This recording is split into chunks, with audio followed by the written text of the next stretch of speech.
ಪುಷ್ಕರಣಿ ಸ್ನಾನವನ್ನು ಮುಗಿಸ್ಕೊಂಡು ಬಂದಿದ್ದೇವೆ. ಮಧ್ಯಾಹ್ನದ ನಂತರದಲ್ಲಿ ವೆಂಕಟೇಶ ದೇವರ ದರ್ಶನ ಇದೆ. ಸೊ ಅವಶ್ಯವಾಗಿ ಆ ಸ್ವಾಮಿಯ ದರ್ಶನ ಹೆಂಗೆ ಮಾಡಬೇಕು, ಆ್ಯಕ್ಚುಲಿ ಬಹಳಷ್ಟು ಜನರಿಗೆ ಒಂದು ಕನ್ಫ್ಯೂಷನ್ ಇದೆ, ಏನು ಎಲ್ಲಿ ಹೋಗಬೇಕು, ಏನು ಮಾಡಬೇಕು, ದರ್ಶನ ಹೇಗೆ ಮಾಡಿಕೊಳ್ಳೋದು. ಸೊ ಇದೆಲ್ಲದರ ಒಂದು ಕಟ್ಟುನಿಟ್ಟಾದಂತಹ ಒಂದು ಮಾಹಿತಿಯನ್ನು ನಾನು ನಿಮಗೆ ಕೊಡ್ತೇನೆ.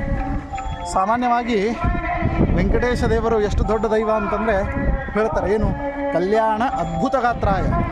ಆ ಸ್ವಾಮಿ ಸನ್ನಿಧಾನದಲ್ಲಿ ನಾವು ಧರ್ಮ ಕರ್ಮ ಆಚರಣೆಯನ್ನು ಮಾಡೋದ್ರಿಂದ ಶೀತಾಕ್ಷಿ ಶತಾಯುಷಿ ಶೀತಾಕ್ಷಿ ಚಿರಂಜೀವಿ.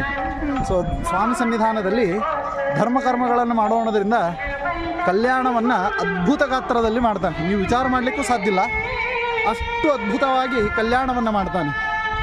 ಕಾಮಿತಾರ್ಥ ಪ್ರದಾಯನಿ, ಬೇಡಿದಿಷ್ಟಾರ್ಥಗಳನ್ನೆಲ್ಲವನ್ನು ಕರುಣಿಸ್ತಾನೆ. ಶ್ರೀಮದ್ ವೆಂಕಟನಾಥಾಯ. ಆ ಸ್ವಾಮಿಯ ದರ್ಶನ